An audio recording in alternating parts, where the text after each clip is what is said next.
Poem number 27. Moses' 6 more plagues. Exodus 9:1 through Exodus 12:32. The water had turned to blood. The frogs had covered the land. The lice came biting, and then the flies as thick as the desert sand. You would think by now old Pharaoh would listen to what God said, but still he refused to let Israel go. He must have had rocks in his head. Well, God doesn't get discouraged. God is always in his prime. If Pharaoh wants to play this game, God has plenty of time. So he sent a plague on the cattle. Now Egypt's herds would die. When Pharaoh checked on Israel's cows, they were just as happy as pie. That made Pharaoh angry, but Israel was starting to know that Moses and Aaron were sent from God. Soon Pharaoh would let them go. But the time wasn't now, so Moses threw ashes into the sky. Boils broke out on man and beast. All Egypt could do was cry. Yet Pharaoh hardened his heart. The man was touched in the head.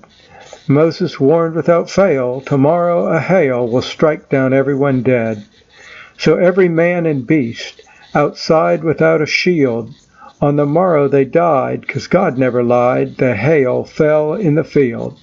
As the hail came down with fire, Pharaoh admitted his wrong. He said, "We are wicked. God has won. I'll let you go before long." But as soon as the hail subsided, Pharaoh did it again. Then God sent locusts that ate what was left and filled their homes to the brim. The Egyptians cried to Pharaoh, "Egypt is destroyed. How long will you wait? Let Israel go. Our land is waste and void." Pharaoh kept refusing, so God made a thick black dark. The dark was so thick you could feel it. No light, no glow or spark. One last time the Pharaoh demanded, "Ne'er again shall you enter my place. If I see you once more I will kill you. Moses, get out of my face." "As you say," replied Moses to Pharaoh, "ne'er again will you see me." The Lord told Moses, "I have one more plague, then I'll set my people free." God instructed his people, the Hebrews, borrow all the wealth of the land. The Egyptians gave up their treasures, as God had promised and planned. That night a new feast was born, the Passover supper and more. Kill a lamb without blemish, put blood on the top and the sidepost of your door. But that isn't all. Now listen. Have your shoes and travel clothes on. Be ready to go, for when I say so, get up, leave Egypt, be gone. I will send my angel this night. He will see who is foolish or wise.